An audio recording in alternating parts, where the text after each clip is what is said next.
ante esa sacudida del terreno o ante ese movimiento sísmico, donde ese movimiento sísmico lo vamos a definir, lo vamos a llamar como la demanda sísmica, y que no solamente es cómo responde el edificio ante ese movimiento sísmico, sino que necesitamos garantizar de que esa respuesta sea adecuada.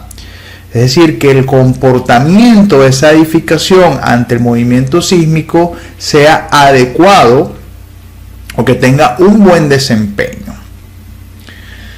Entonces ahora podemos ver los principios básicos del diseño sismo resistente, y esta lámina me encanta muchísimo porque claramente identifica un nudo que debemos resolver para entender o poder aplicar un diseño sismo resistente correcto. Y lo primero es que necesitamos determinar la demanda sísmica o esa fuerza sísmica que vamos a aplicar a esa edificación, y esa demanda sísmica depende obviamente del sitio donde está implantada la edificación o de la amenaza sísmica, y depende también de las características de la estructura. Es decir, que en función a las características de esa estructura yo voy a tener entonces una magnitud de demanda sísmica combinado obviamente con la amenaza. Por eso es tan importante, cuando se habla de diseño sismo resistente, establecer buenos criterios de predimensionados que permitan entonces establecer una demanda sísmica bastante consciente y bastante aproximada a la que va a ser definitiva, ¿no? Esa demanda sísmica, al ser aplicada a ese edificio con ciertas características, vamos a poder obtener una respuesta estructural, y esa respuesta estructural, como hemos dicho, es cómo responde la estructura ante esa fuerza sísmica, y obviamente depende de las características de la estructura y depende obviamente de la demanda. Y en función a esa respuesta estructural voy a poder entonces aplicar el diseño estructural, que obviamente también depende de la demanda.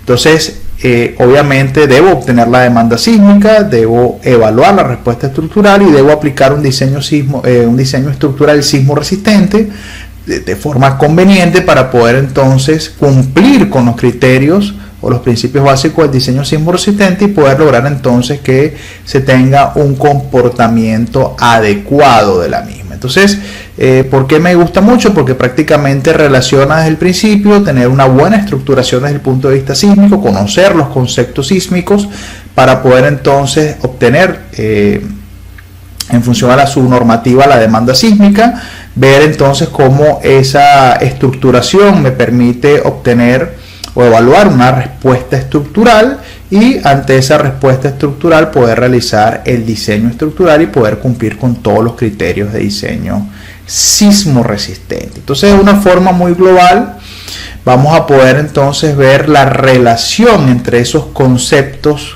claves de lo que son ingeniería sísmica, respuesta estructural, demanda sísmica, principios del diseño sismo resistente, incluso diseño sismo resistente como tal de miembros de concreto reforzado, y en función a esas facetas que acabamos de ver en la lámina anterior, vamos a ver entonces que de esa forma está estructurada nuestro curso de diseño sismo resistente, de estructuras de concreto reforzado que ofrece el equipo de sísmica adiestramiento, donde con módulo 1 vamos a tener todo lo asociado a sismología y respuesta sísmica de sitio, nociones de sismo resistencia aplicada al diseño de edificaciones, consideraciones y criterios estructurales para el diseño de estructura sismo resistente, los distintos métodos de análisis elástico sísmico que podemos aplicar para obtener la fuerza sísmica, como lo son el método de la fuerza equivalente, o método de análisis estático, métodos torsionales, análisis dinámicos.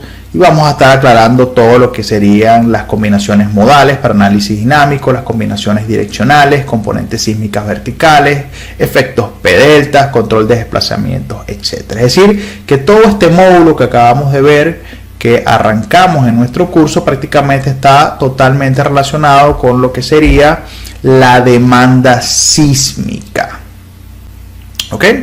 Que es una de las facetas.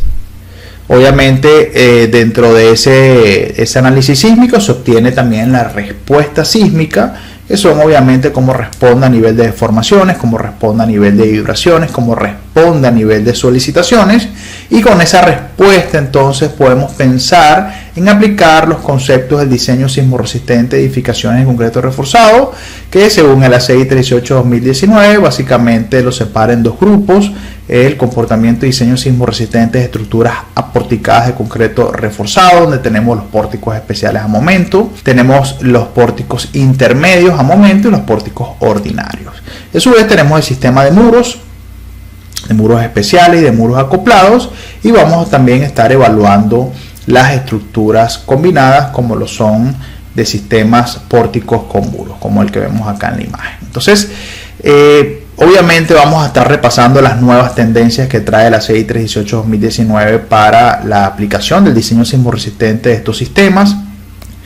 Nuevas formulaciones, nuevos criterios para calcular la resistencia al corte del concreto, incorporación de aceros de alta resistencia, y siempre surge una inquietud o una duda: ¿qué necesito saber del diseño básico en concreto reforzado? ¿Qué necesito de esos conceptos que visualicé en pregrado para poder abordar el diseño sismorresistente de pórticos, de vigas, columnas o de muros? Entonces, para eso reforzamos este curso con un módulo de nivelación que se llama Diseño Básico en Concreto Reforzado, donde vamos a estar repasando conceptos básicos de las estructuras de concreto reforzado. Vamos a estar viendo el comportamiento y diseño de vigas de concreto reforzado, todo lo que son secciones simplemente armadas, secciones doblemente reforzadas, secciones T, diseño por cortante básico.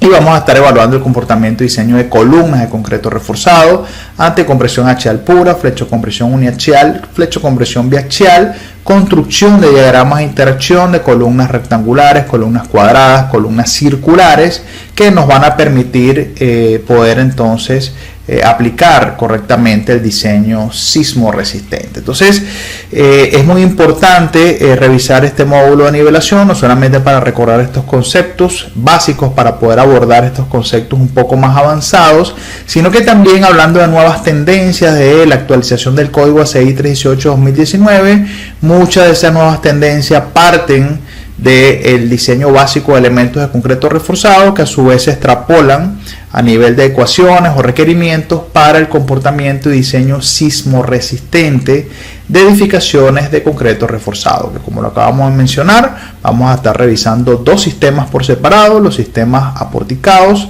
los sistemas de muro, y un sistema dual o los sistemas duales, que son edificaciones que tienen muros y pórticos. Entonces, bueno, esto demuestra prácticamente que los conceptos de diseño sismorresistente, las tres facetas que debemos cumplir, nuestro curso prácticamente está íntimamente relacionado con esas tres facetas, y en el mismo orden de ideas vamos estructurando cada uno de la modulación y vamos a ir entonces revisando de menos a más hasta poder englobar el diseño sismorresistente completo. Entonces, obviamente están totalmente o están cordialmente invitados, y prácticamente tenemos profesores de muy alta categoría, como lo son el profesor Freddy Lanza, el profesor Edinson Guanche, el profesor Heriberto Echezuría. Vamos a iniciar entonces por la definición de muros estructurales, ya que los muros son elementos verticales que se usan principalmente para separar y cerrar espacios. Aunque son malos aislantes térmicos y acústicos, se usan mucho en la construcción por sus propiedades de rigidez y de resistencia. Son unos sistemas estructurales altamente rígidos, son el equivalente a un sistema en acero estructural de arriostramientos concéntricos, por ejemplo, pero obviamente asociado a un material de concreto reforzado que tiene cierta fragilidad y que depende muy bien de su detallado de acero de refuerzo para garantizar los niveles de utilidad requeridos para desempeñar un buen comportamiento desde el punto de vista sísmico. Entonces podemos ver que este tipo de sistemas estructurales en las imágenes se usan básicamente para edificaciones, como comenta la definición, para separar y cerrar espacios.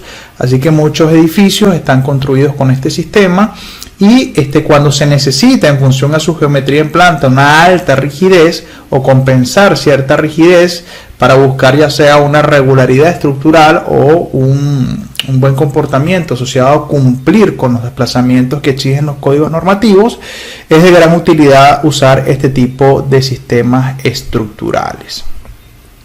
Entonces podemos clasificar estos muros estructurales por las cargas e incluso por las solicitaciones o fuerzas internas que van a resistir. En este caso, por las cargas que reciben, pueden clasificarse en muros portantes y en muros no portantes.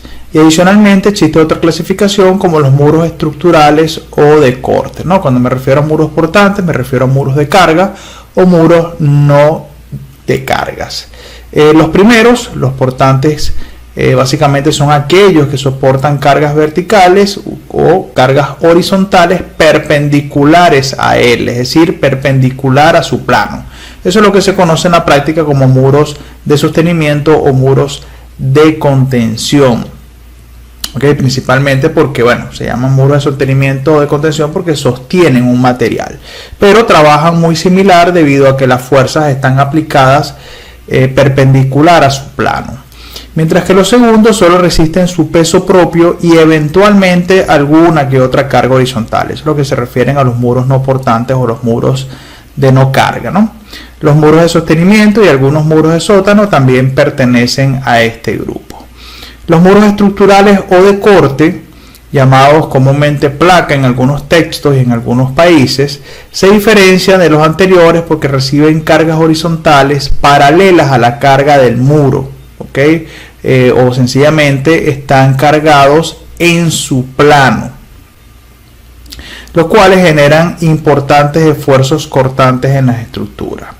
Entonces los muros de corte pueden ser obviamente portantes y no portantes, pero principalmente los muros de corte, que son sinónimos de muros estructurales, están básicamente preparados para recibir cargas laterales en su plano, ya sea debidas a cargas de viento o cargas de sismo. En este tema en particular estaremos hablando entonces de las cargas sísmicas aplicadas en el plano del muro. Vamos a ver ahora las definiciones que plantean ciertos códigos normativos.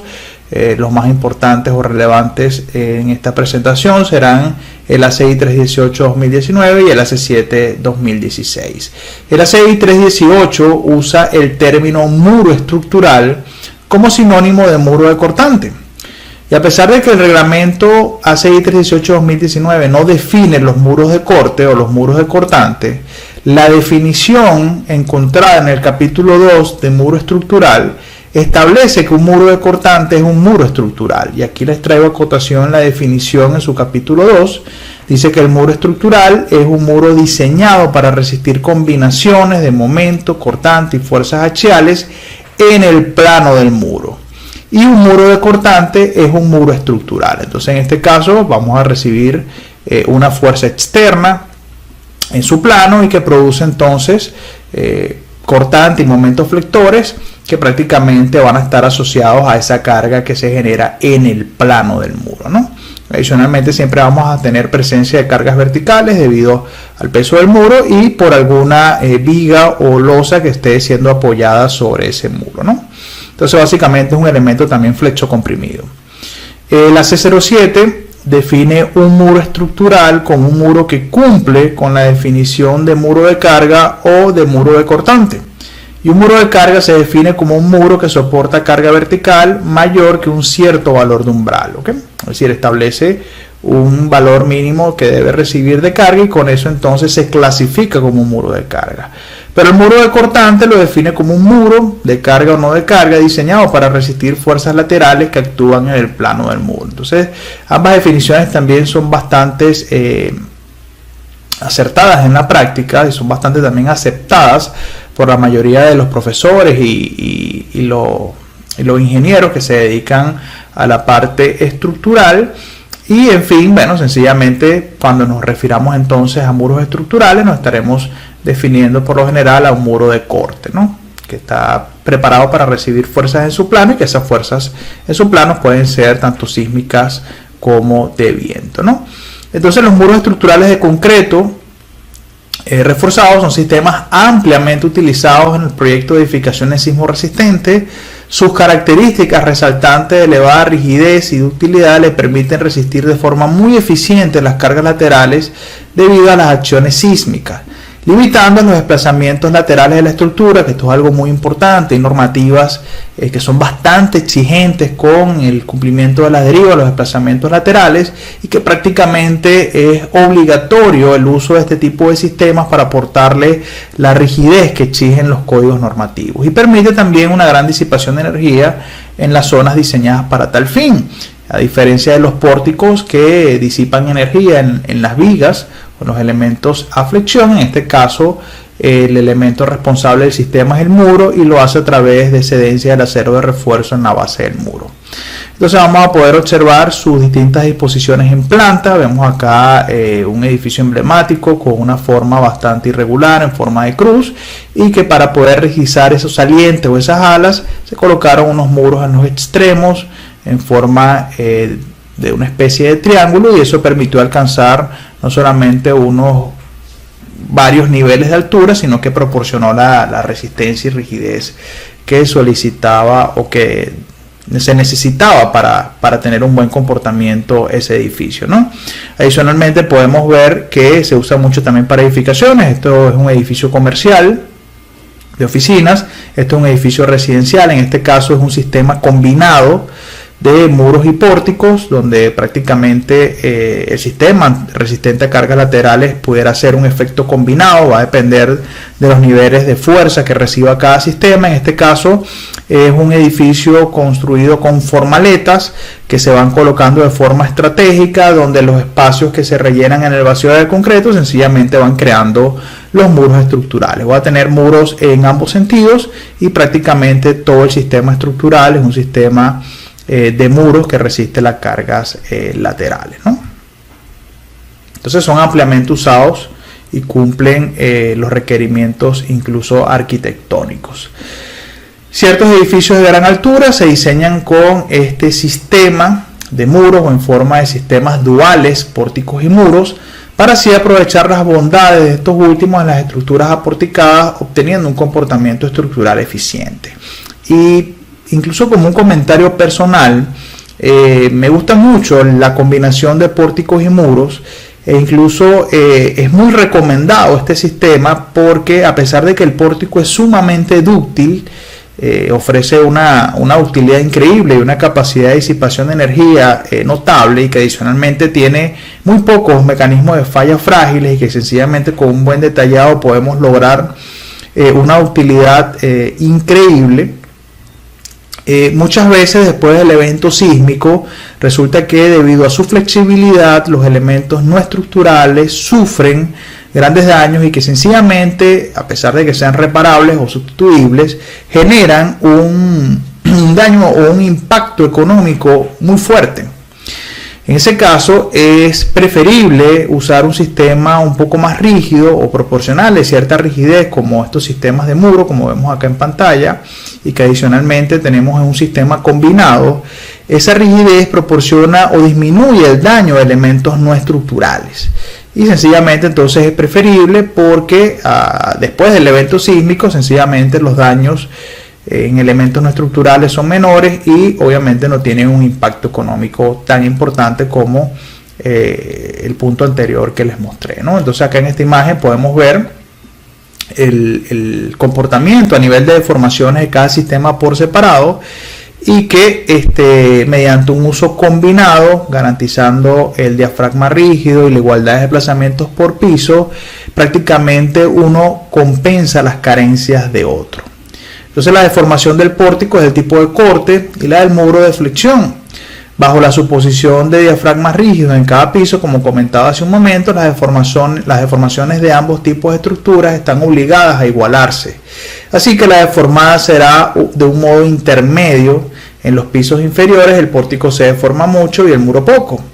Este último absorbe la mayor parte del esfuerzo cortante de las cargas externas en esos pisos, y el pórtico se apoya en el muro.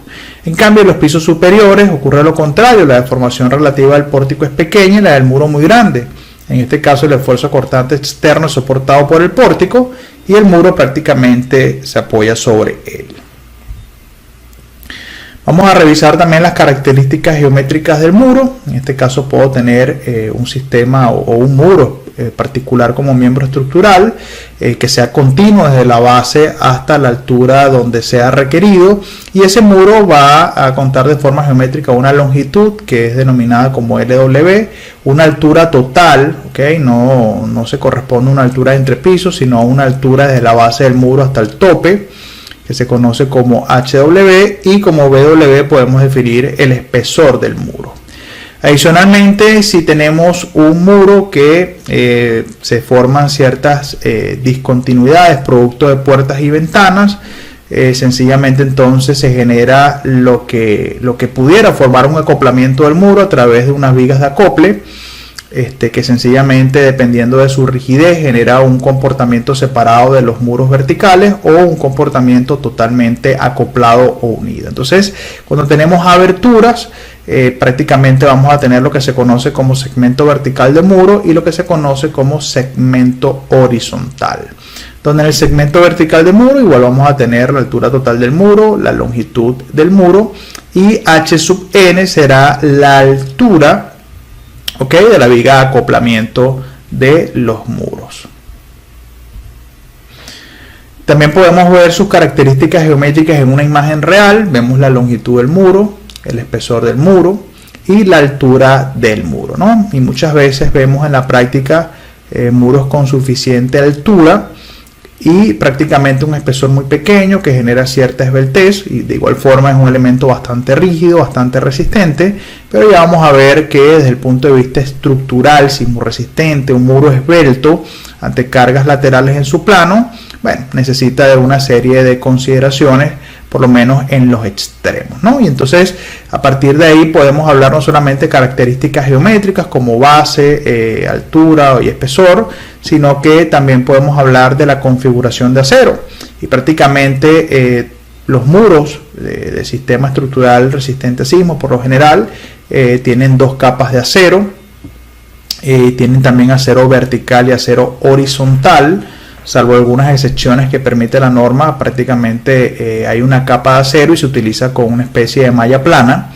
Pero en este caso vamos a hablar de un muro que esté configurado con acero de refuerzo en forma de barras, donde va a tener dos capas. Va a tener un acero de refuerzo vertical que va a ser el encargado de absorber todas las solicitaciones de flexión, compresión o flexo-compresión. Y voy a tener también un acero de refuerzo horizontal que va a ser el encargado de resistir las solicitaciones por corte. Adicionalmente puedo ver en este detalle lo que les comentaba hace un momento: muros relativamente esbeltos sometidos a cargas horizontales van a necesitar un detallado especial, y lo voy a poder ver en esta imagen porque tengo una concentración de acero de refuerzo en los extremos. Esa concentración de acero de refuerzo se debe a que producto de cierta esbeltez se genera un momento de volcamiento que al descomponerlo se generan unas altas concentraciones de fuerza axial en los extremos de tracción y compresión, y que prácticamente se debe hacer un detallado especial para poder entonces controlar esas altas compresiones y esas altas tracciones que se generan en los bordes. Entonces vamos a pasar a clasificar los muros específicamente según su geometría, y eso tiene que ver con su relación de aspectos, básicamente su relación altura total entre longitud del muro. Si esa altura total entre la longitud del muro es menor o igual que 2, se considera un muro bajo, y si esa altura entre la longitud es mayor que 2, se considera un muro esbelto. Y esta clasificación también va a apuntar a un comportamiento estructural, porque los muros esbeltos se van a comportar básicamente a flexión y los muros bajos se van a comportar básicamente a corte, ¿no? Y lo vamos a poder ver en esta imagen. Los muros esbeltos con relación a altura entre longitud mayor que 2 van a tener un comportamiento básico a flexión. Su comportamiento será como un voladizo, tendrá deformaciones básicamente como las que vemos en la pantalla, que son deformaciones por flexión. En cambio, los muros bajos, con relaciones a altura entre longitud menor o igual que 2, ante un movimiento sísmico van a tener deformaciones por corte, es decir, su deformación asociada a las solicitaciones o al comportamiento será una distorsión. Y obviamente, como tienen comportamientos diferentes, la norma los clasifica también de forma diferente y tendrán que cumplir con ciertos aspectos a nivel del detallado de acero de refuerzo que garanticen su buen comportamiento desde el punto de vista sísmico, ¿no? Se puede ejemplificar básicamente con esta relación de aspectos. Vean que si tengo una longitud de muro, por ejemplo, de 3 metros y multiplico por 2, me va a quedar 6 metros. Entonces, si tengo alturas de entrepiso de 3 metros, que es una altura típica en edificaciones, básicamente en dos pisos, 2 niveles, voy a poder igualar este límite, ¿no? Entonces, básicamente, de grosso modo, podemos decir que para edificaciones básicamente de 2 niveles o un nivel, el muro va a tener un comportamiento acorde, ¿no? Hay que verificar obviamente su relación de aspectos, pero a partir de un edificio de 3 niveles, 4 niveles en adelante, básicamente el comportamiento es predominante en flexión. Y si obviamente los edificios son aún más altos, me voy a encontrar obviamente que el muro va a tener un comportamiento predominante a flexión.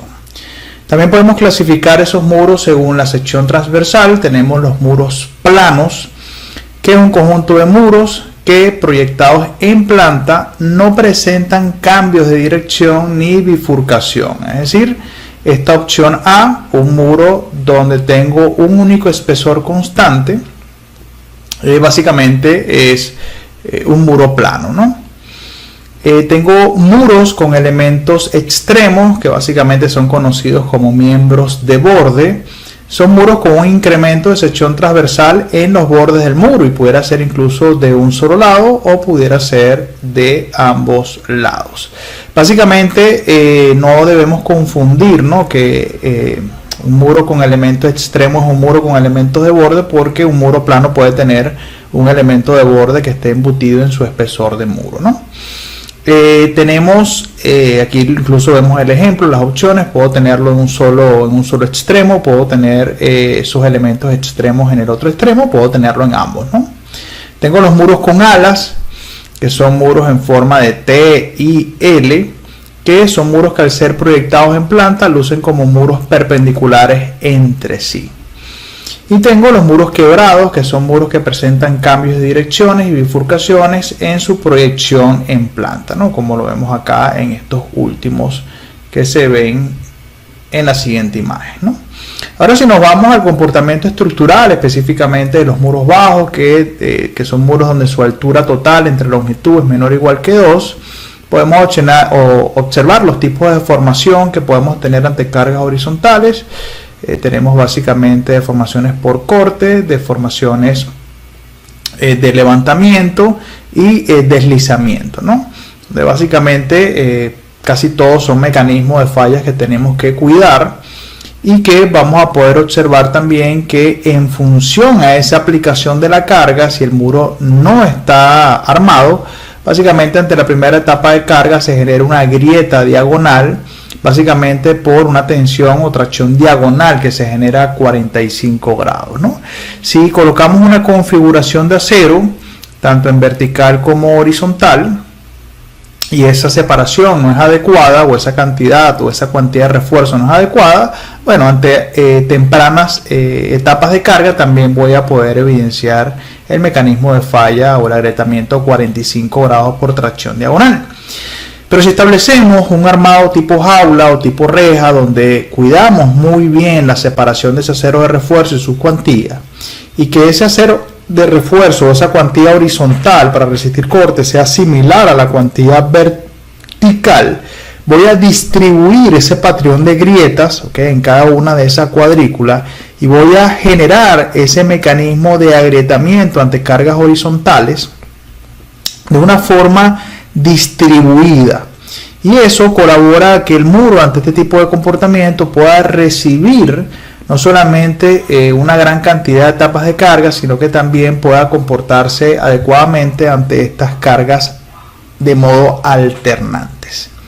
Entonces, el mecanismo resistente de estos muros bajos, de estos muros que se comportan a corte, van a ser prácticamente similar a un muro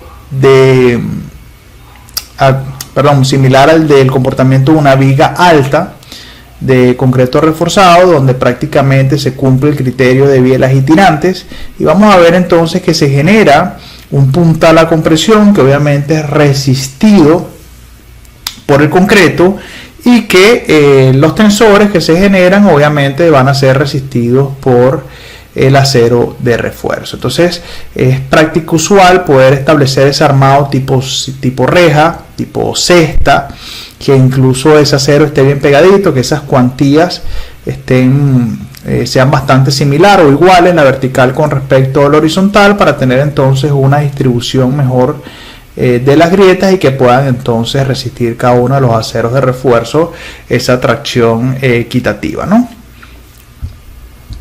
Vamos a poder observar que ante cargas alternantes cómo se genera ese mecanismo de grietas, y que prácticamente el mecanismo de grieta te indica la igualdad que debería existir entre la separación del acero de refuerzo vertical y la separación del acero de refuerzo horizontal, que básicamente es el requerimiento normativo para este tipo de muros. Cuando voy a los muros esbeltos, donde la altura total del muro entre la longitud es mayor que 2, bueno, este tipo de muros se comportan básicamente a flexión o se conocen como muros esbeltos, y puedo tener bastantes configuraciones en elevación, donde unas son mejor que otras comprometen notablemente estructuralmente el muro, y debemos entonces cuidarnos de estas geometrías en función a el desempeño que queremos que tenga el muro, ¿no? Podemos tener un muro totalmente de sección constante, podemos tener un muro un muro de sección constante en su altura, ¿no? Pero podemos tener también un muro que vaya teniendo reducciones a medida que aumenta en la altura, ¿no? Obviamente las solicitaciones, si hablamos de muros a corte, van a ser más grandes en la base del muro, y a medida que incrementamos la altura van a ir disminuyendo los esfuerzos. Entonces obviamente podemos ir adaptando la forma geométrica del muro a las demandas que se tienen internamente. Podemos tener algunos quiebres inusuales que pudieran generar esfuerzos o concentraciones de esfuerzo importantes. Podemos ver incremento en la altura, que obviamente no es recomendable desde el punto de vista sísmico, porque pudiera incrementar notablemente la rigidez y generar un fenómeno entre piso blando. También tenemos formas no prismáticas, con ensanchamiento en la base, para que también se adapte a los esfuerzos o los incrementos de esfuerzos debido a las solicitaciones, y pudiera tener también disminución de las acciones producto de algo que pasa en planta baja, que bueno, ya sabemos que es algo crítico. En función al comportamiento estructural o a los modos de falla, pudiéramos tener que un muro de corte con fuerzas laterales en su plano obviamente genera una reacción de corte en la base, genera una reacción axial debido al peso, y genera obviamente una reacción de momento que prácticamente resiste, ¿no?, el momento de volcamiento, el momento que se genera por las fuerzas horizontales. Entonces, el comportamiento predominante, acuérdense que en un comportamiento de diseño sismo resistente buscamos limitar los mecanismos de falla frágiles, propiciar los mecanismos de falla dúctil. Por lo tanto, los mecanismos de falla dúctil siempre van asociados a solicitaciones de flexión, a cedencia del acero de refuerzo por flexión. Por lo tanto, buscaremos que el mecanismo sea por flexión. Pero adicionalmente tenemos mecanismos de fallas por cortante, que son mecanismos de fallas frágiles. Tenemos que cuidar notablemente las fuerzas de corte y darle resistencia al muro para que ninguno de estos estados límites ocurra, o estos mecanismos de falla ocurran, y que predomine el comportamiento de falla flexión. Tenemos también posibilidad de que ese muro deslice, y podemos también tener una falla combinada de flexión y deslizamiento juntas. Acá vemos una comparación del comportamiento sismoresistente de lo que sería un muro corte corto, bajo, y lo que sería un muro esbelto, ¿no? Vamos a ver que de igual forma, si no cuidamos bien su detallado, podemos tener comportamientos frágiles o no dúctiles, pero en este caso, si nos cuidamos muy bien del dimensionamiento y el detallado del acero de refuerzo, vamos a encontrar una mejoría o un mejor comportamiento obviamente en el muro esbelto o en el muro que se comporta flexión, antes que el muro que es donde predominan las fuerzas de corte, ¿no? Si veo el ciclo de histéresis de la respuesta estructural de un muro bajo, voy a ver que posee una alta rigidez a los inicios de carga, porque lo veo en la pendiente, pero que ante distintas etapas de carga voy a ver entonces cómo esa rigidez empieza a decaer, empieza a disminuir, igual forma su resistencia, y vemos notablemente cómo se estrangula el ciclo de histéresis. Quiere decir entonces que nos encontramos con mecanismos de fallas frágiles, predominan los esfuerzos de corte, y que básicamente no puedo desarrollar la disipación de energía que podemos observar en un muro de comportamiento a flexión, ¿no? Obviamente en este caso voy a ver que tengo un muro de sección constante que tiene una muy buena configuración de acero, ¿okay? Creo que está de más decir que estos son especímenes que se ensayan ante cargas alternantes, porque podemos observarlo en su gráfica, y que obviamente en este caso es muy cuidadosamente protegemos la zona de los bordes, colocamos un buen detallado para que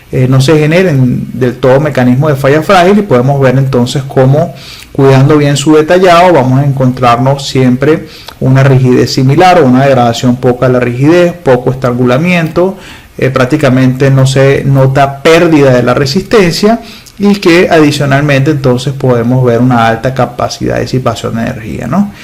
Obviamente acá hay un punto de pandeo del muro que empieza a debilitar obviamente o a estrangular el ciclo, porque obviamente estamos hablando de un material de concreto reforzado que tiene siempre fenómenos de agrietamiento, y eso es lo que logramos cuidar con el detallado del acero de refuerzo.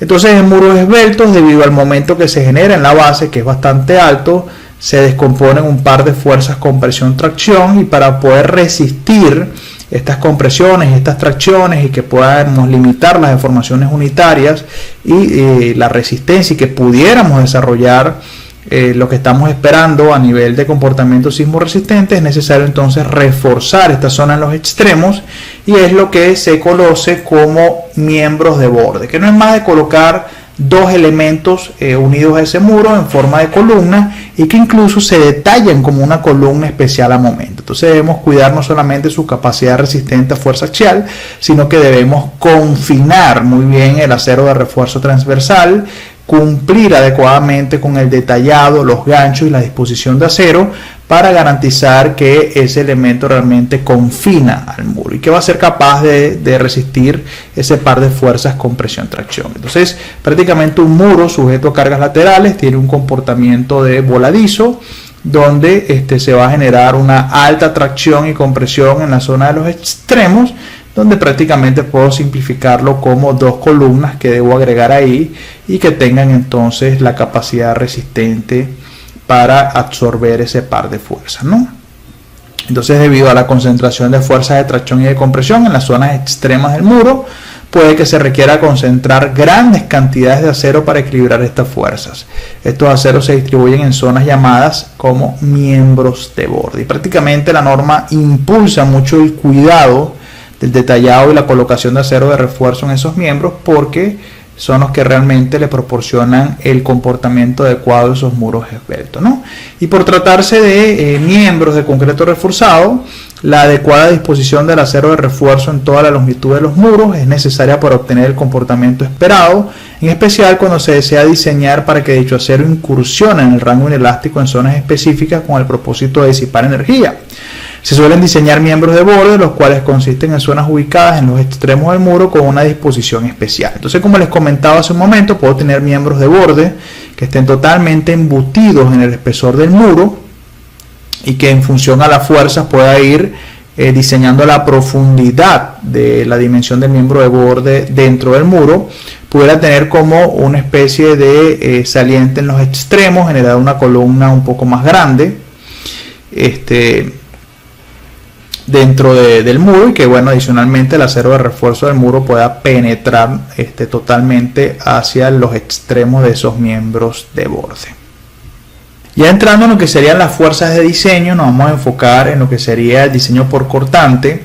Se debe considerar la posibilidad de cedencia en componentes de muros estructurales, como por ejemplo en la parte de un muro entre dos aberturas de ventana, caso en el cual el cortante real puede ser bastante mayor que el cortante indicado para el análisis de carga lateral basado en fuerzas mayoradas de diseño. Y no solamente ocurre en muros donde tengamos aberturas, sino que ya en el ACI 318-2019 se está diciendo que incluso en cualquier sección de parte del muro El cortante que se espera real o para poder limitar ese mecanismo de falla frágil debe diseñarse con un cortante mayor que el del análisis. Anteriormente diseñábamos con un cortante B sub del análisis, ahora vamos a diseñar con una fuerza de diseño B sub E, donde toma en cuenta un factor de amplificación de sobreresistencia, toma en cuenta un factor de amplificación dinámica de cortante y toma en cuenta el cortante del análisis. Y si sencillamente profundizamos sobre un poco más de estos factores, son dos factores amplificantes, es decir, que estamos amplificando la fuerza cortante del análisis para conseguir una fuerza de diseño. Entonces quiere decir que las fuerzas que esperamos que se desarrollen en la base del muro seguramente son fuerzas mucho más grandes de las que nosotros estamos evidenciando en el análisis. Entonces vamos a revisar cada uno de los factores que conforman esa ecuación para determinar el cortante de diseño. Tenemos el omega B, que es el factor de sobreresistencia, y se determina con la relación entre el momento máximo probable y el momento del análisis en la sección crítica del muro. Este factor omega debe estar de acuerdo con la tabla 18.10.3.1.2 que muestra cómo podemos determinar ese factor de sobreresistencia. Y la condición va a estar en función a la relación de aspectos de ese muro. Si la altura H omega CS o WCS es la altura de todo el muro estructural sobre la sección crítica que estamos tomando para carga de flexión y axiales. En este caso, si esa altura arriba de esa sección crítica entre la longitud a mayor a 1.5, escogeremos entonces entre el mayor valor de la relación que hay entre el máximo momento probable y MU del análisis y 1.5. Acá incluso especifica que ese momento probable entre MU será para la combinación de carga que produzca el valor más grande de omega, ¿no? Porque tenemos acá determinado un momento del análisis que depende para cada combinación que estemos reflejando sismo, ¿no? Y a menos que un análisis más detallado demuestre un valor menor pero no más pequeño que 1. En este caso, ¿cómo determinamos ese momento probable, ¿no? Pues el momento del análisis lo determinamos para cada combinación. En este caso, el momento probable lo vamos a determinar entrando al diagrama de interacción de ese muro, es decir, que tenemos que tener una configuración de acero que nos permita poder construir su diagrama de interacción, entrar con todos los niveles de cargas axiales de las combinaciones sísmicas y poder entonces cortar el diagrama de interacción que sea construido con un incremento de FY para poder determinar los momentos probables y en función a cada momento probable dividirlo entre el MU proveniente de esa combinación en específico donde estamos tomando la carga axial y poder entonces determinar ese factor de sobreresistencia. Si la altura total del muro a través de esa sección crítica entre la longitud es menor que 1.5, sencillamente el factor de amplificación será 1.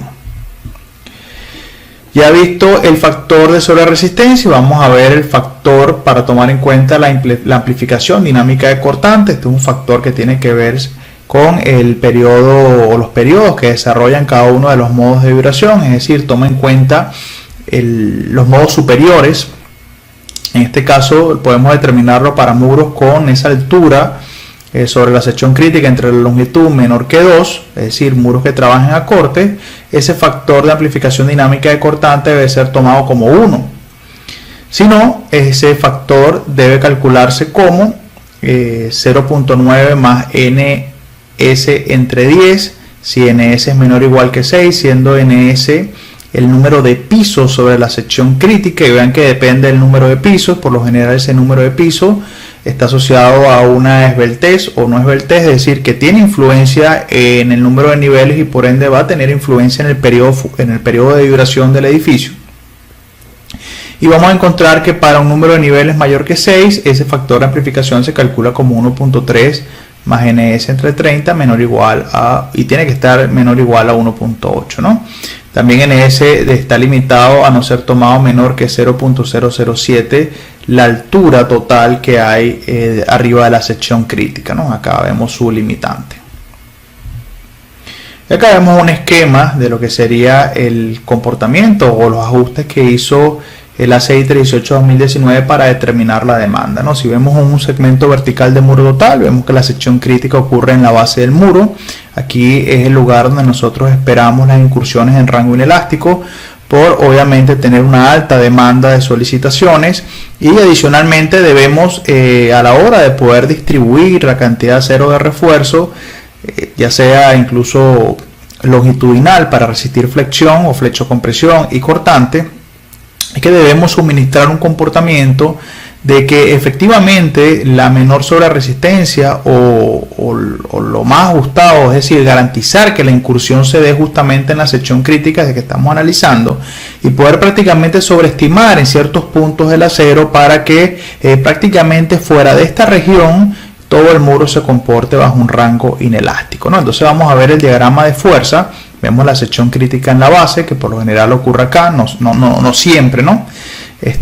Pudiéramos tener algún tipo de muros de sótano, están restringidos contra desplazamiento, y el muro sencillamente es continuo y sencillamente se da en el punto de nivel 0, donde se concentran las máximas solicitaciones, donde esperamos que efectivamente se genere la incursión en rango inelástico, ¿no? Entonces tengo un diagrama de carga, por equilibrio tengo un cortante resultante, se equilibra con un cortante en la base, y hago una sumatoria de momento y puedo obtener entonces el momento en la base, ¿no? Esto es prácticamente un comportamiento en voladizo. Esta es la distribución de fuerza que conocemos bajo el periodo fundamental, o lo que sería el primer modo, lo que se corresponden en métodos estáticos, y vemos cómo puede modificarse de cierta manera ese cortante o esa distribución de fuerzas cortantes en función a tomar en cuenta los modos superiores.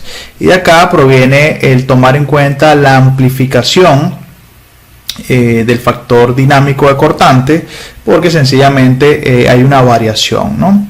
Entonces veo el modelo matemático del muro, veo el diagrama de cortante, lo que sería el cortante del análisis, cómo se incrementaría el cortante de diseño que realmente va a recibir el muro. Por esa consideración lo amplificamos, y acá a la derecha vemos el diagrama de momento. Obviamente, como vamos a estar garantizando la cedencia del acero de refuerzo, tenemos que tomar en cuenta los factores de sobreresistencia, incluso el factor de endurecimiento por deformación del acero de refuerzo, y vamos a estar desarrollando una resistencia muchísimo mayor a lo que sería el momento del análisis, y por ende al desarrollar ese momento se tiene que garantizar el equilibrio, y por eso vamos a estar esperando fuerzas de cortante de diseño mucho más grandes. Y eso es lo que prácticamente está previniendo el ACI, en poder entonces diseñar muros estructurales que limiten notablemente los mecanismos de falla frágiles, como son los de cortante, y propiciar los mecanismos de falla por flexión. En este caso, para diseñar el corte, debo verificar que ese cortante de diseño ya amplificado sea menor o igual que la resistencia nominal al cortante. Acá vemos la ecuación de la resistencia nominal al cortante, que sería A sub CB, que es el área gruesa definida por el espesor del muro y la longitud horizontal del muro, que multiplica un factor alfa C por un factor lambda, que tiene que ver con el peso del agregado de concreto, por la raíz de la resistencia a compresión del concreto, más la cuantía de acero de refuerzo horizontal por el esfuerzo cedente del acero de refuerzo que use para dicha cuantía. Y en este caso cabe mencionar que fue también uno de los ajustes que realizó la CI 318-2019, porque unificó un poco la ecuación para determinar esa resistencia al corte de los muros, ya que para muros ordinarios y muros especiales había un divorcio entre las ecuaciones para determinar el cortante, y no se comprendía a veces muy bien cuál era la filosofía.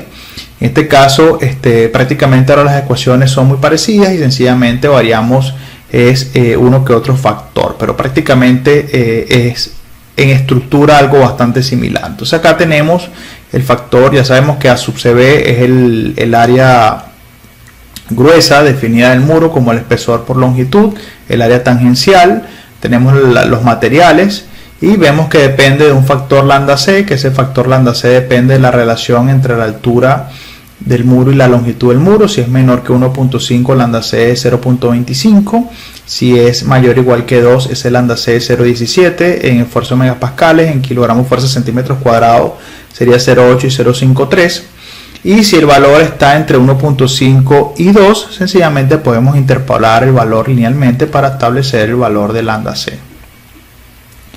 Entonces también es muy común en la práctica poder conocer todos estos distintos factores y poder despejar. Entonces, en vez de usar esta comparación, hacemos uso de la igualdad y despejar directamente cuál sería la cuantía de acero de refuerzo horizontal requerida para poder entonces garantizar la resistencia al corte del muro, ¿no? Y con esto prácticamente podemos estar un poco más claro en las nuevas especificaciones y comprender qué es lo que trata de cuidar el ACI 318-2019. Ya verificando la resistencia al corte de alguna forma, debemos garantizar la resistencia a flexión y carga axial. Los muros estructurales y partes de dichos muros sometidos a flexión y fuerza axial deben diseñarse de acuerdo a la sección 22.4. El concreto y el refuerzo longitudinal desarrollado dentro del ancho efectivo del ala, elementos de borde y ala del muro deben considerarse efectivos y debe considerarse los efectos de la abertura, ¿no? En este caso especifica que a menos que se haga un análisis más detallado, el ancho del ala efectiva de secciones con ala debe extenderse desde la cara del alma a una distancia igual al menos de 1/2 de la distancia hasta un muro adyacente y 25% del total de la altura del muro sobre la sección en consideración. Esto es prácticamente para tomar en cuenta alas efectivas en muros que tienen secciones T, L, que son dimensiones en sentidos ortogonales muy marcados. Pero básicamente, de forma general, la resistencia a flexocompresión o a flexión y carga axial la suministramos como específicamente se hace en una columna. Quiere decir que debo construir un diagrama de interacción, graficar los puntos de solicitación y verificar que esos puntos de solicitación queden dentro de ese diagrama de interacción. Y para la resistencia a flexocompresión el diagrama tiene que estar minorado y obviamente las solicitaciones deben estar factorizadas o mayoradas. Lo complejo de poder diseñar un muro a flexocompresión es que si no contamos con herramientas computacionales que nos permitan establecer un armado preliminar y construir un diagrama de interacción, el construir un diagrama de interacción de un muro donde tiene muchísimo acero concentrado, prácticamente involucra un procedimiento muy detallado desde el punto de vista manual, muy laborioso, y sobre todo si tiene elementos de borde o si tiene incrementos en las secciones o no es del todo un muro uniforme o simétrico, va a generar complicaciones desde el punto de vista de construcción de ese diagrama de interacción manual o para determinar incluso algunas especificaciones que son necesarias en flexocompresión, como lo serían las profundidades del eje neutro.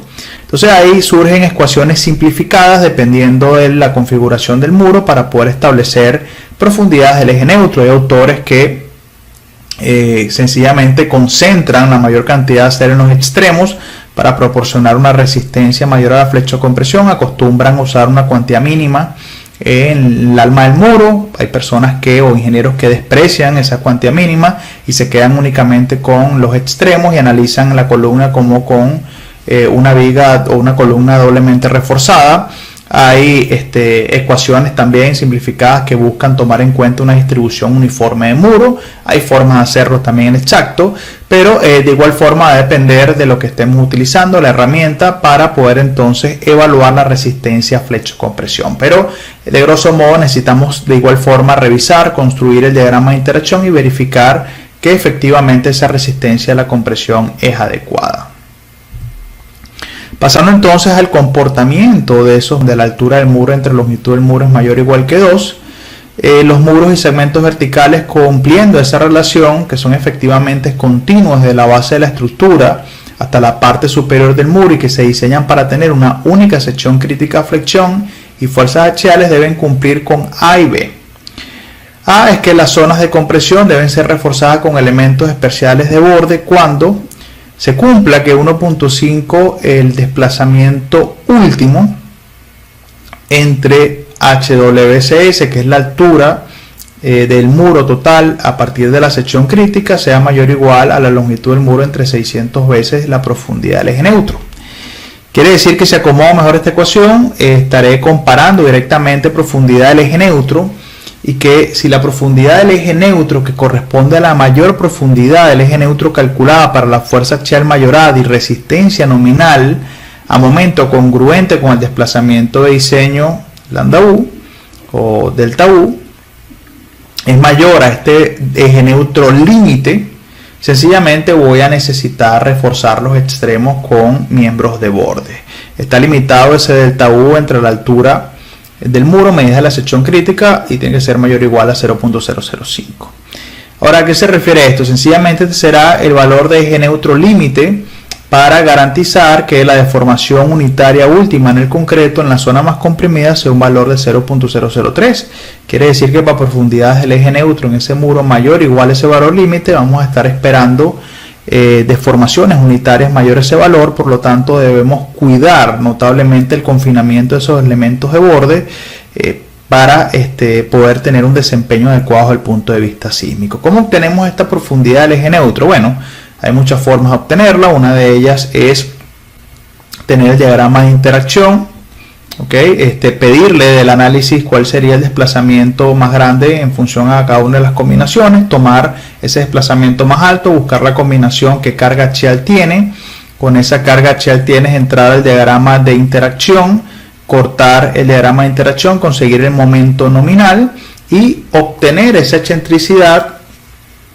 Y en función a esta excentricidad, ubicarla en lo que sería el diagrama de interacción para buscar qué excentricidad equivalente o qué excentricidad tiene asociada a esa profundidad del eje neutro, para entonces poder hacer una correlación y determinar la profundidad del eje neutro. Y poder compararla a ver si requerimos o no miembros de bordes. Si se requieren elementos especiales de borde según la ecuación de eje neutro, entonces debemos cumplir con 1 y también debe cumplirse ya sea con 2 o 3.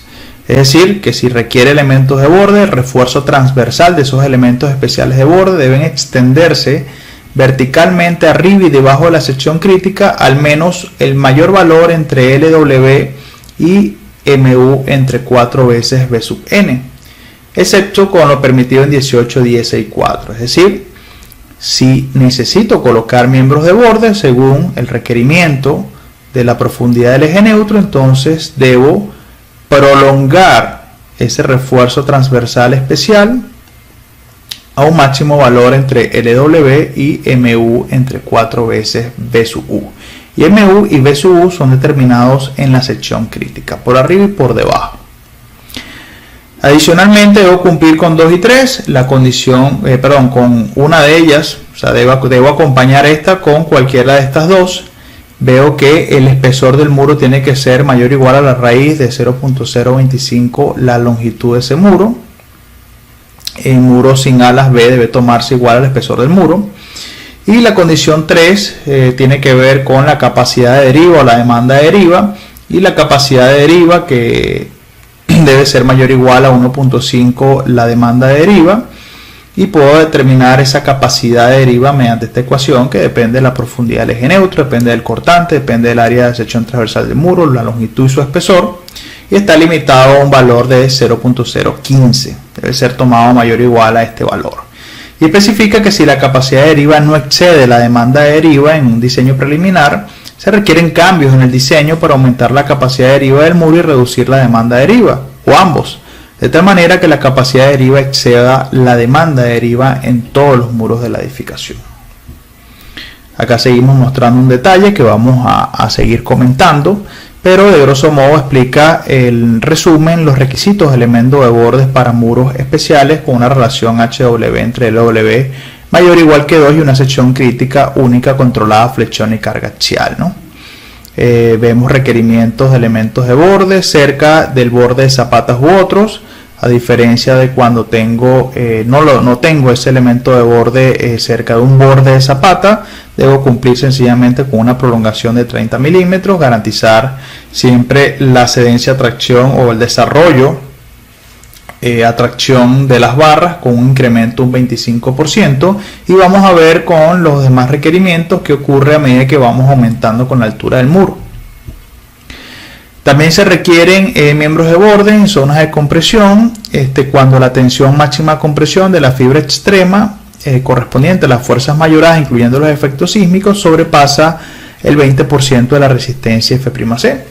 Es decir, si tengo un segmento vertical de muro, aplico la ecuación de flexión-compresión en la sección crítica, con su excentricidad, el momento y la carga axial, y si el esfuerzo de compresión en la fibra máxima sobrepasa 0.20 F'C, necesito reforzar también con miembros de borde en los extremos.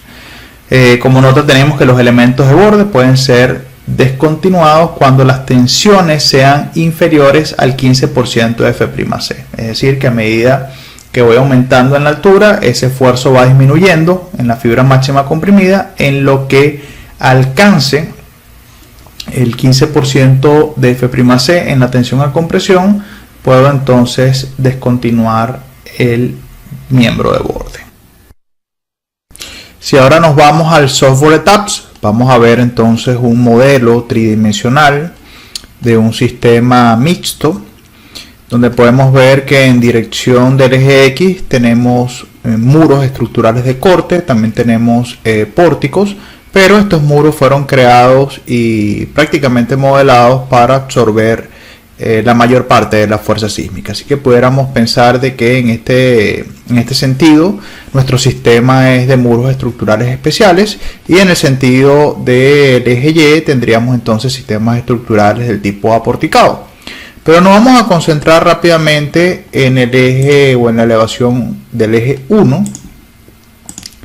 Vamos a tomar el muro, y lo que quiero comentarles antes de realizar el diseño es que para que el programa pueda realizar el diseño correctamente del muro aplicando todos los criterios del ACI 318 y del diseño sismo resistente, tenemos que asignarle una etiqueta de piers, ¿no? Entonces, si me voy al tilde y le digo que me muestre la etiqueta de los piers, voy a ver entonces que el muro de la izquierda tiene asignado un piers 1 completo, un segmento vertical de muro, y un piers 2, y así sucesivamente todas las pantallas o muro que tenga, ¿no? Lo voy a desactivar. Eso me da una serie de ventajas. No solamente el aplicar el diseño del muro, es que si yo quiero evaluar la respuesta estructural a nivel de fuerzas internas, le puedo pedir las fuerzas en los piers ante una combinación cualquiera, y voy a obtener entonces una integración de las fuerzas por elemento finito, y voy a obtener entonces un diagrama de momento de la fuerza que le pida integrado para todo el ancho o longitud realmente del muro, concentrado como un diagrama convencional, el cual estamos acostumbrados a visualizar, y puedo leer los valores directamente. Entonces, adicionalmente a esta ventaja es poder entonces realizar el diseño bajo los aspectos normativos. Entonces voy a limpiar la pantalla, me voy a ir a la pestaña de Shear Wall Design y vamos a ajustar las preferencias. Lo primero que vamos a ajustar es que vamos a hacer el diseño conforme al ACI 318-2019, que vamos a usar acero de refuerzo longitudinal y por corte, el vertical y el horizontal, una tensión cedente de 4200. Vamos a ajustar la aceleración conforme a la AC7 de aceleración espectral para periodos cortos. Vamos a decirle que es un muro especial. El System CD según el AC7 o el factor de amplificación de desplazamiento lateral es 5. Vamos a ver los factores de minoración, vamos a poder ver las cuantías de acero, ¿okay?, para los bordes y para la parte interna, y vamos a poder ajustar para que aproveche el 100% de su resistencia. Le vamos a decir OK, entramos nuevamente a esa pestaña, vamos a revisar las combinaciones, que sean las combinaciones que hemos creado para realizar el diseño de los miembros de concreto reforzado, no a veces las combinaciones que trae por defecto el programa, que no tienen que ver o no guardan íntimamente relación con las combinaciones que realmente necesitamos utilizar en el proyecto, y podemos entonces diseñar los muros. Vean que es un comando totalmente diferente, ¿no? Para yo hacer el diseño de los pórticos tengo que entrar al Concrete Frame Design. Para diseñar los muros tengo que usar la pestaña del Shear Wall Design. Vean que apliqué el diseño del muro y solamente tengo resultados en los muros. Me voy a ir de nuevo al eje 1. Me voy a tratar de acercar lo más que pueda.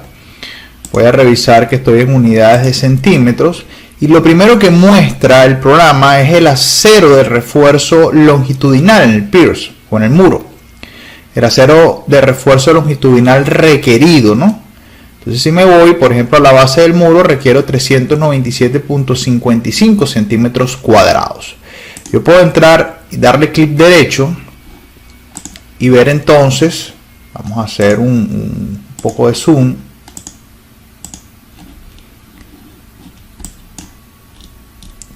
Y revisar, ¿no?, la hoja de resultados del diseño que especifica el programa. Entonces me da una información geométrica, me da una información de los materiales, una información mecánica, los factores de minoración, las coordenadas de ese muro, y entra de una vez al diseño, me da la verificación a flexocompresión biaxial del muro. Obviamente me indica, ¿no?, un acero, una verificación por demanda capacidad. Yo voy a entrar al overrides y voy a especificarle que voy a hacer un refuerzo uniforme. Es decir, el programa trae 3 metodologías para poder realizar el diseño de estos muros. La primera de ellas es colocar un acero de refuerzo uniforme en todo el muro y hacer las verificaciones pertinentes, hacer la verificación por corte, hacer la verificación por flexocompresión biaxial y hacer la evaluación de si requiere o no miembros de bordes. Vamos a iniciar por ese reforzamiento uniforme. Vamos a decirle que vamos a colocar barras de refuerzo de 1 pulgada y vamos a especificarle que la vamos a distanciar a cada 20 centímetros. Vamos a dar un recubrimiento libre de 4 centímetros. Vamos a decirle que el refuerzo va a ser chequeado. Vamos a presionar OK. Y si vuelvo a darle un zoom, veo que en la parte inferior, ¿no?, pues estoy evaluando del nivel 1, ¿ok?, de ese primer nivel, el muro en la parte inferior y superior de ese nivel 1. En la parte superior estoy trabajando con ese refuerzo a un 56% de su demanda capacidad. En la parte inferior estoy excediendo su resistencia un 11% bajo la combinación 6, y estas son las solicitaciones o fuerzas internas de carga axial, momento en una dirección y momento en la otra dirección, para la verificación de esta fuerza interna del diagrama de interacción según ese refuerzo colocado, y veo entonces que no cumplo la relación demanda-capacidad. Es lo primero que debería verificar, ¿no? Puedo entrar nuevamente al override, ajustar esa separación, puedo decirle 17.5 centímetros, darle OK, voy a hacer nuevamente un zoom. Y veo que en la parte inferior estamos trabajando prácticamente al 100%, ¿ok? Estamos aprovechando totalmente su resistencia. Estamos haciendo un diseño óptimo de ese segmento de muro. Puedo irme nuevamente al override, ser un poco más conservador, no estar tan cercano al límite, colocar barras de 1 pulgada cada 15 centímetros. Y voy a poder observar que de igual forma estoy trabajando al 90%, es un buen número, ¿ok? Entonces, con ese armado propuesto de uniforme en esa sección de muro, me estoy encontrando que si grafico la solicitación o el punto de flexocompresión biaxial dentro del diagrama de interacción, estoy entrando y estoy quedando dentro, por lo tanto no estoy excediendo esa resistencia flexocompresión del muro. Entonces, ahora con ese armado y esa disposición y cumpliendo el diseño flexocompresión biaxial, me voy a revisar si requiere o no miembros de borde según los requerimientos de la CI 318-2019. Y acabamos de ver que básicamente son 2. Uno de ellos es si el esfuerzo máximo en la fibra más comprimida del muro sobrepasa al límite de ese esfuerzo de compresión que puedo permitir. En este caso veo que tanto a la izquierda como a la derecha, en la parte superior y en la parte inferior, los esfuerzos máximos actuantes son mayores que los permitidos, ¿ok? Hablando de esfuerzos a compresión. Por lo tanto, ya desde el punto de vista de ese concepto, requiero miembros de borde. También podemos verificar si la mayor profundidad del eje neutro, calculada para la fuerza axial y resistencia nominal a flexión congruente con el máximo desplazamiento, es mayor que la profundidad del eje neutro límite que define la CI para el requerimiento de miembros de borde. Y puedo observar también que tanto a la derecha como a la izquierda, en la parte superior e inferior, obtengo que esa profundidad del eje neutro máxima es mayor a la límite. Por lo tanto, por ambos conceptos requiero miembros de borde. Entonces, en función a eso, esta distribución de acero de refuerzo uniforme pudiera servirme para la parte interna del muro. Puedo entrar al Overrides y me permite el programa hacer un diseño simplificado de esos miembros de borde, que se llama simplificado T igual a C. Vean que define la longitud del muro y el espesor, y define para la izquierda y la derecha en la parte inferior las dimensiones de ese miembro de borde. Igual para la izquierda y la derecha me define entonces en la parte superior las dimensiones del miembro de borde.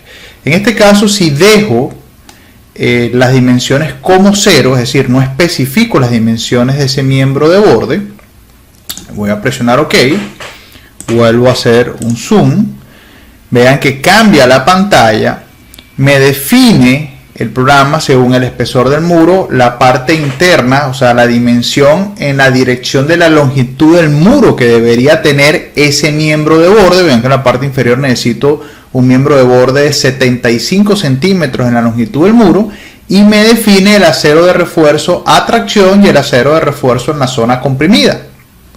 Obviamente el requerimiento de acero va a ser mayor en la parte a tracción porque el concreto no aporta resistencia a la tracción. Acá aporta resistencia y por eso da una menor cantidad de acero de refuerzo. Como obviamente vamos a establecer un armado simétrico por tomar en cuenta la reversibilidad de ese efecto sísmico, tomamos el mayor y lo repartimos a ambos costados. ¿Ok? Básicamente el programa hace un proceso iterativo, empieza definiendo una dimensión de ese miembro de borde en la longitud del muro.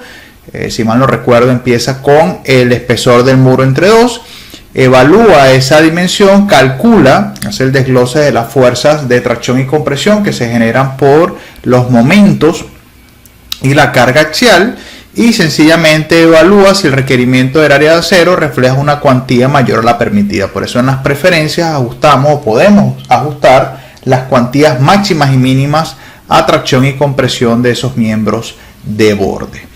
Entonces, en este caso, él para el proceso iterativo cuando consigue un área de acero o una cuantía que esté dentro del aspecto normativo, y por eso define acá la dimensión del miembro de borde. Yo pudiera sencillamente quedarme entonces con ese muro de 50 centímetros, colocar 75 centímetros de miembros de borde en la longitud del muro, definir este acero de refuerzo en esa dimensión o esas columnas en los bordes y dejar el acero de refuerzo repartido de forma uniforme en la parte interna. También puedo tomar el diseño simplificado y darle dimensiones, colocarle una columna de 100% de 100 centímetros o de 1 metro, decirle OK, y él entonces va a evaluar en función a esa dimensión de miembro de borde cuánto es el acero de refuerzo requerido. Vean que ya a compresión el concreto aporta mucho, prácticamente no hay requerimiento de acero, pero en la zona traccionada sí. De igual forma tomo el mayor valor y lo reparto en ambos extremos. De esa forma puedo prácticamente solventar también el diseño del muro.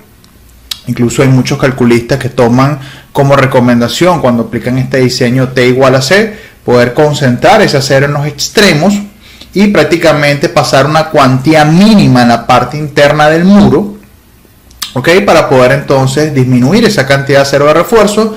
Mediante el método simplificado de T igual a C, la flexocompresión la está llevando a que sea resistida por los extremos del muro, como estas columnas que acabamos de colocar. Y obviamente después con el programa pueden ir a una forma de poder entonces definir de forma correcta esta sección con estos ensanchamientos y poder entonces hacer una verificación de una sección general de muro y ver si efectivamente ante la flexocompresión estamos cumpliendo esos criterios de resistencias. Para fines demostrativos me voy a devolver al override, voy a colocar el refuerzo uniforme para completar entonces el diseño por corte. Ok, que lo podemos observar acá, es la otra información que nos refleja los centímetros cuadrados de acero de refuerzo requerido, acero de refuerzo horizontal entre centímetros de separación. Puedo multiplicar por la separación al cual quiero colocar ese acero y voy a obtener entonces el acero de refuerzo horizontal requerido, tanto en la parte superior como en la parte inferior. Debemos recordar que ese acero va repartido en dos caras, y aquí nos da las fuerzas internas para cual utilizó para realizar el diseño, también la resistencia o el aporte del concreto y la resistencia nominal al cortante, ¿no? Recordando un poco los conceptos del diseño por corte, que especifica el A638-2019, de obtener el momento probable. Ese momento probable, al dividirlo entre la solicitación, obtengo el factor de amplificación, lo multiplico por los factores normativos y a su vez lo multiplico por B sub U, y voy a obtener entonces ese cortante de diseño amplificado para poder obtener el acero de refuerzo por corte, que repito es el acero de refuerzo horizontal.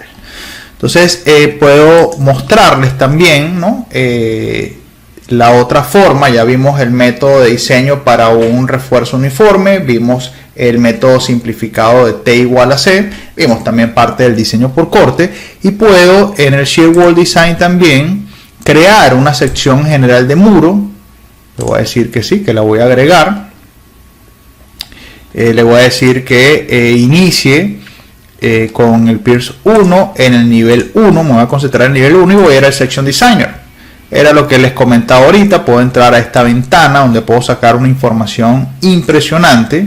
Puedo incluso ver el muro de 50 centímetros, de 550 o de 5.50 metros. Puedo hacer clic derecho en una de las barras de refuerzo y especificar su distancia o su recubrimiento libre.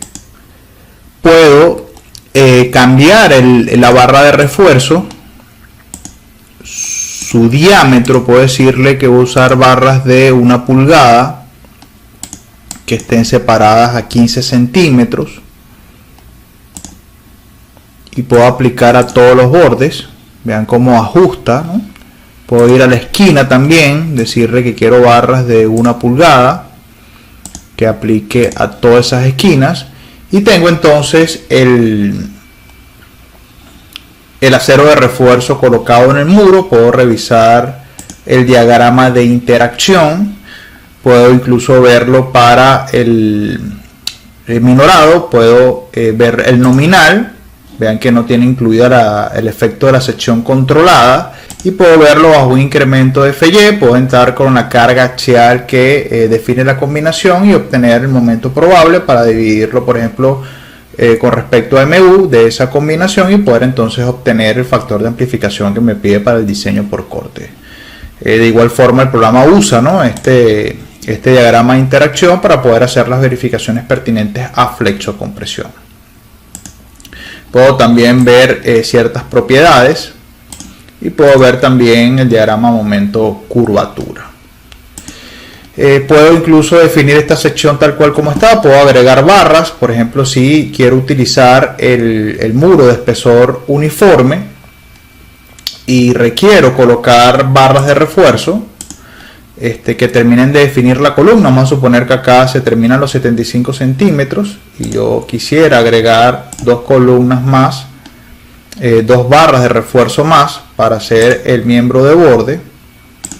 Puedo colocarla con mayor precisión, pero para hacer un ejemplo puedo ver que el diagrama de interacción obviamente va a cambiar. Es decir, cualquier refuerzo que yo agregue y cualquier cambio que haga, voy a obtener un cambio en el diagrama de interacción. Voy a incrementar su resistencia, puedo darle OK, puedo darle OK, voy a decir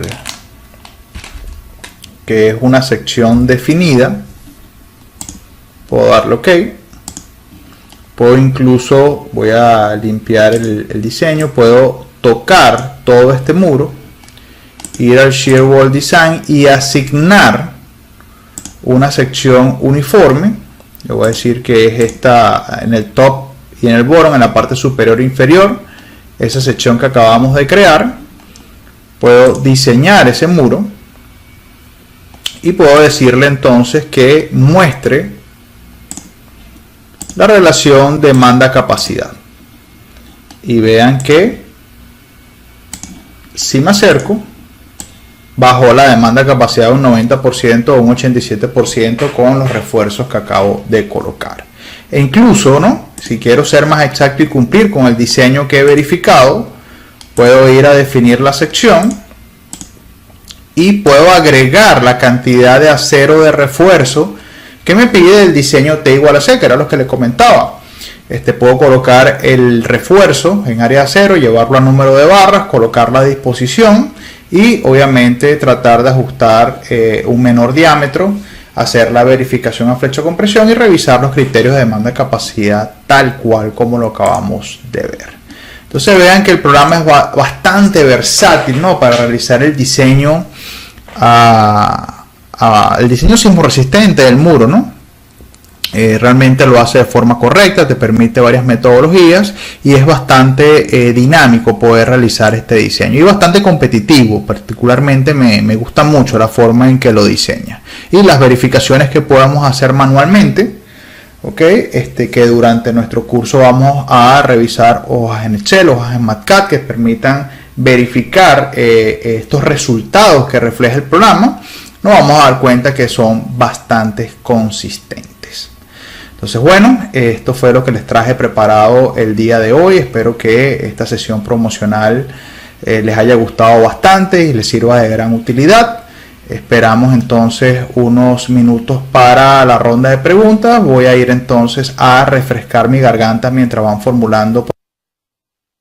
Muchas gracias, Joel, por tu presentación. Muchas gracias a todos los asistentes. Edinson Guanches por acá. Espera un momento que tomo nuevamente la pantalla. Denme un segundo. Y ya esperamos uno. Acá estamos ya. Bueno, señores, muchísimas gracias a todos los asistentes, a todos los participantes. Gracias, Joel, por tu presentación, por toda la explicación. De verdad, muy bueno, muy detallado. Y bueno, señores, en representación de Sísmica Adiestramiento, Sísmica Institute, les presento este programa de formación denominado Diseño Sismorresistente de Estructuras en Concreto Armado, programa que se ha venido actualizando según los nuevos requerimientos del código ACI 318, según la evolución de los software, las herramientas de diseño, y que prácticamente refleja y plasma lo que ha sido nuestra experiencia en el desarrollo de proyectos de hormigón, considerando como primera acción o de las más importantes la acción sísmica. Este programa inicia el 29 de septiembre, tiene una duración de 2 meses, un programa totalmente online, en donde van a poder trabajar con las herramientas ETABS y PCAD, desarrollar todos los cálculos en hojas de MATCAD, para poder acoplar esta información de cálculo manual con la que arroja la herramienta, como lo hemos visto hoy a lo largo del seminario, de igual forma combinado con algunas hojas en Excel. Y la normativa principal es el ACI 318, obviamente con sus respectivas derivaciones del código ACE 7-2016 y referencias a ciertas normas latinoamericanas, sobre todo en lo correspondiente a cómo atender la acción sísmica en el proceso de diseño. La idea en este programa es que vayamos desde la construcción y evaluación de espectros de diseño, que podamos luego estructurar y analizar irregularidades en edificaciones sismorresistentes, aplicar los métodos de análisis sísmico de edificaciones que establecen los códigos internacionales, para luego efectuar el diseño sismorresistente de estructuras de hormigón armado, tanto del tipo aporticadas como con muros, que fue algo de esto, una introducción en el que estuvimos viendo a lo largo de esta sesión de la mano del profesor Joel Curreri, y que ya puedan desarrollar sus modelos mediante el uso de software, las herramientas que les hago mención hace un momento, y que podamos validar numéricamente nuestros cálculos manuales con lo que arroja las herramientas que utilizamos el día a día. Si desean más información, pueden ir a nuestra web. Esperen acá que les copio el enlace para todas aquellas personas que estén interesadas. Les copio acá el enlace. Y si queremos más detalles, podemos solicitar acá el folleto detallado. Damos nuestros datos para que puedan recibir mucho más detalle del programa.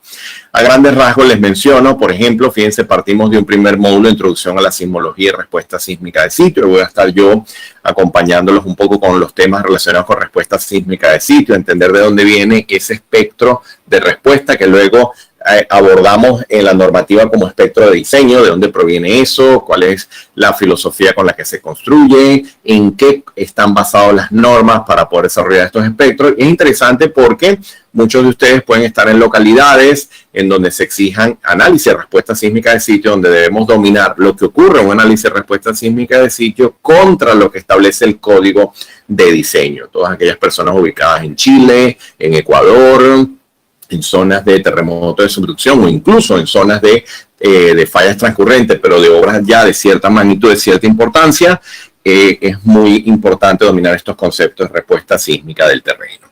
Ya luego nos vamos a ir a lo que serían las nociones de sismoresistencia aplicada al diseño de edificaciones, manejar la normativa, aplicar el concepto ya del espectro de respuesta y el espectro de diseño, cómo fijar los parámetros sísmicos. Luego en el tercer módulo nos vamos a criterios estructurales para el diseño de estructuras sismoresistentes.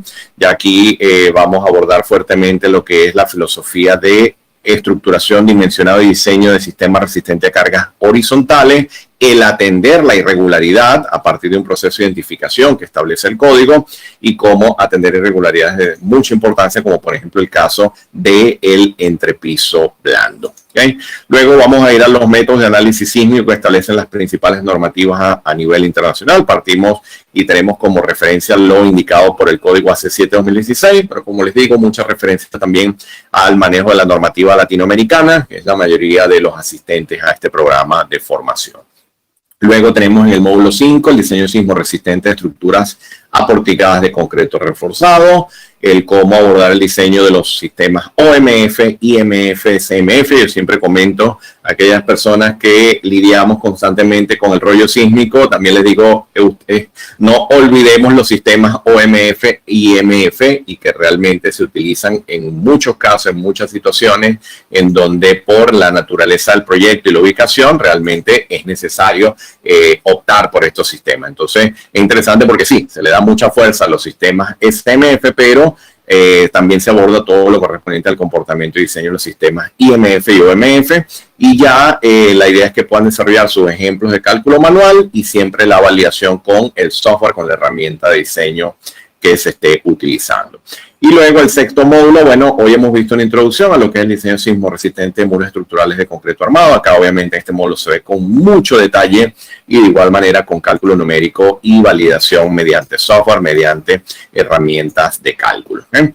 Es interesante porque luego de abordar todos estos tópicos tendremos un proyecto final en el que ustedes van a desarrollar el modelado, análisis y diseño de una edificación de hormigón armado mediante el uso del software ETABS. Van a aplicar los criterios, van a hacer todo el proceso de estructuración, van a emitir las recomendaciones, van a entregar su reporte de diseño y obviamente el equipo de profesores estaremos acá para emitir comentarios, hacer observaciones, etcétera. Y es un feedback interesante para que puedan ya consolidar todos estos tópicos que estaremos revisando a lo largo de este programa.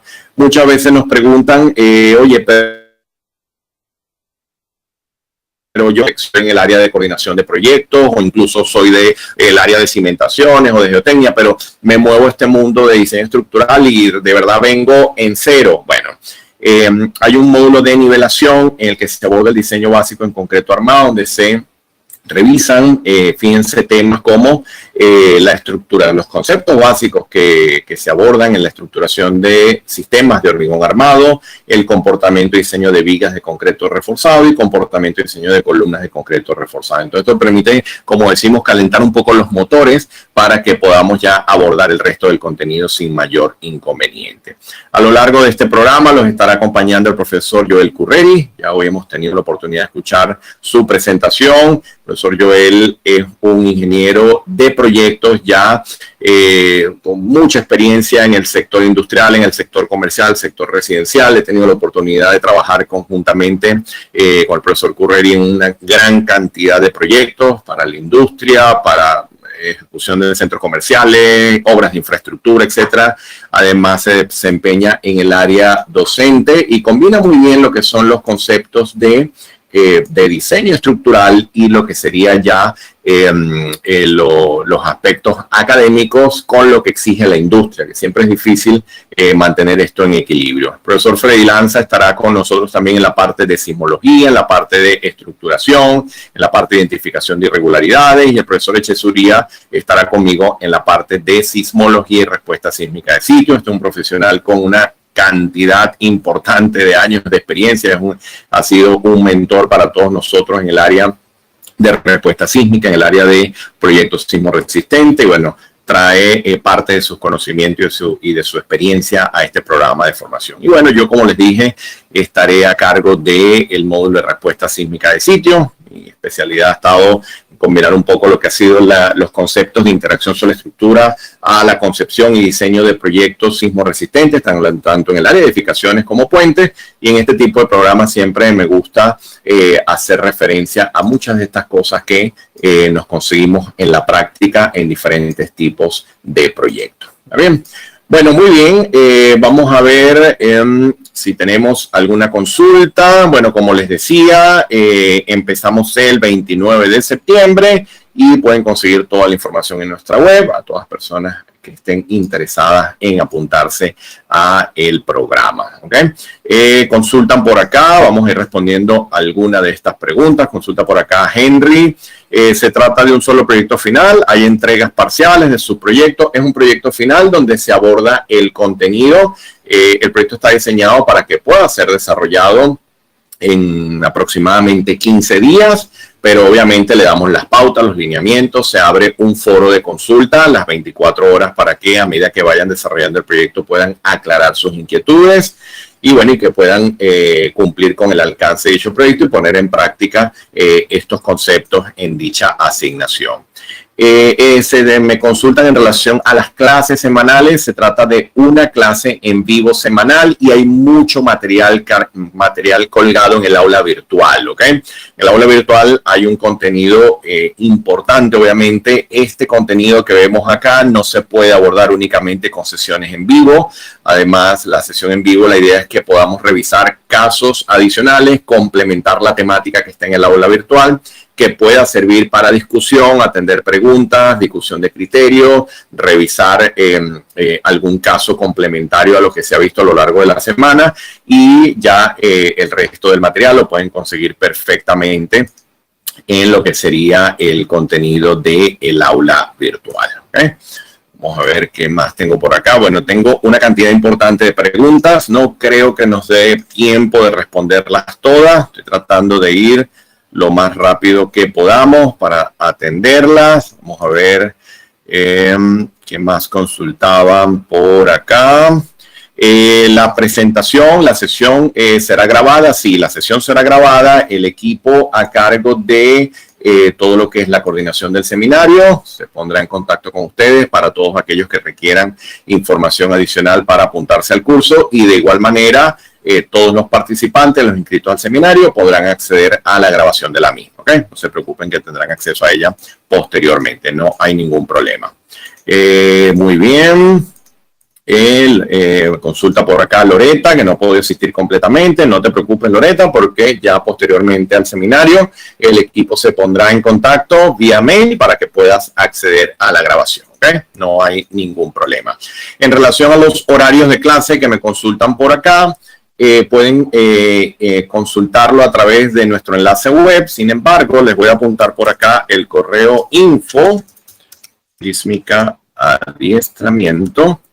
Un segundo, adiestramiento.com, y allí pueden consultar lo relacionado con los horarios, las formas de pago, la logística y todo lo que sería el manejo del programa como tal. Consultan por acá las horas. Toda esta información se la podrán suministrar a través del mail de contacto que les acabo de enviar, y allí también le darán todo el detalle de logística, costo, proceso de inscripción, etcétera. ¿Okay?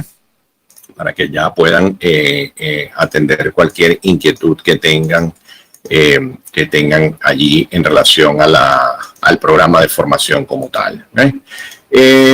Muy bien, tengo acá una consulta. Vamos a ver que nos da tiempo de responder algunas de las consultas que tenemos por acá. No sé si me oyes correctamente, Joel. No sé si estás por allí. Sí, te oigo perfectamente. Excelente. Mira, nos consulta por acá Gerardo. Menciona que para hacer un análisis correcto de un muro se debe contar con herramientas computacionales adecuadas para poder determinar el diagrama de interacción de un muro. ¿Cómo y cuáles podrían ser y cuál es el más ideal? Como ya mencionó también el ETAPS, es muy bueno para hacerlo, pero me gustaría saber otros, si existe otros en orden jerárquico como tal. Sí, realmente no es necesario, ¿no?, que tengamos un software de última generación para realizar el diseño estructural de un muro, porque si tenemos todos los conocimientos teóricos y ese conocimiento bien digerido, pudiéramos desarrollarlo de forma manual, ¿no? O por lo menos en programas básicos como Excel, MATLAB, donde podamos establecer una hoja de cálculo. Obviamente nos llevaría más tiempo, pudiéramos cometer algún tipo de error o algún tipo de aproximación. Siempre es bueno usar estas herramientas porque nos aligeran el tiempo, y por lo general son muy versátiles, ¿no? Lo importante de repente es tener un mecanismo de verificación manual que nos permita tantear unas órdenes de magnitud para verificar que efectivamente el software esté arrojando un buen resultado, ¿no? Realmente hay muchos software de diseño estructural, creo yo que todos son bastante competentes y todos pudieran establecer de forma correcta el diseño de un muro de corte. Ya creo que es un tema de cómo el usuario se sienta con el programa o cómo le guste más, ¿no? La forma en que el programa exprese sus resultados. Entonces yo creo que es más un tema de feeling con el software que uses, más que un software sea mejor que otro.